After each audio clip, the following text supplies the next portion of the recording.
La vie en milieu urbain, c'est différent. Bon. Maintenant, on est tous tentés, évidemment. Hein, et je crois que d'abord, on est solidaire aujourd'hui de Sydney. On est un peu là pour ça, on est monté pour ça, la caravane.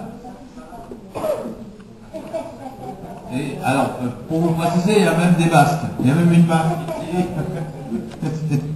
Bon, donc qui tient absolument à droite. Donc, ouais, voilà, il y en a qui sont vraiment pas de Paris du tout, même. Hein. Il y en a beaucoup. La plupart d'ailleurs de cette caravane sont pas de Paris. Hein.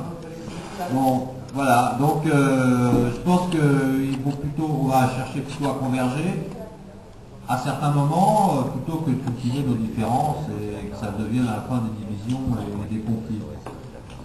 Oui, je suis d'accord, mais je parle, bon, par exemple, on peut mettre si tu veux, on peut mettre des panneaux solaires sur des HLM, tu vois. Je suis sûr qu'on peut même faire des shots. L'habitat coupé autonome, ouais. Et sans tomber, excuse-moi, mais quand on s'alimente, quand on se vête et quand on se loge, ce n'est pas neutre.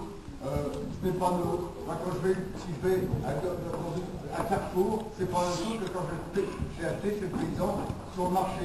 C'est pas neutre. Alors, je veux bien qu'il y ait encore un débat entre nous, mais il ne faut pas non plus dire que c'est un choix. On n'est pas. Excuse-moi, mais j'ai vécu avec des rats chez moi, dans les HLM. C'est pas un choix. C'est pas un choix que tu as des rats. Et je me sens, quand je fais ça, je me sens dévalorisé. Et donc c'est une révolte. Quand je me propose à ce type d'habitat, c'est une forme de révolte. Et c'est normal de se révolter. On doit se révolter contre un système d'urbanisme qui enferme autant que le patronat nous enferme dans les usines. C'est le même, les mêmes qui nous enferment avec le cabis dans les grandes surfaces.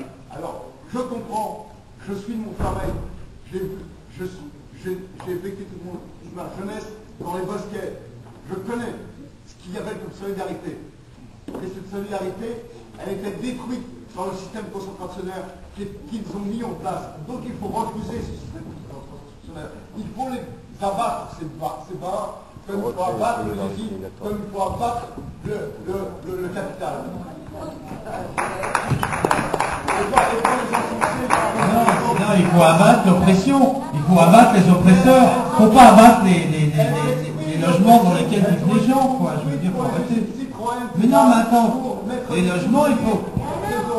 Si les gens sont d'accord pour que tu abattes leur logement, mais je veux dire, de quel droit tu vas dire qu'il faut abattre leur logement? Demande-leur d'abord leur avis, tu vois. Il faut qu'on les supprime, ces prix-là. Non, mais attends, tu n'es pas d'accord, moi je comprends pourquoi tu n'es pas d'accord, j'entends ce que tu dis. J'entends. Non, c'est pas la question. C'est pas la question. Il faut leur demander s'ils veulent que leur logement soit abattu. Tu vois. Mais il faut donner aussi des alternatives à l'habitat. Ah, et puis tu ne mettras pas. Ouais. La situation de la société, elle est là. Okay, on veut la changer, d'accord. Bon. Non, tu vois, ça aussi, il y a des gens qui existent, il faut. On va faire péter la baraque. Alors voilà, donc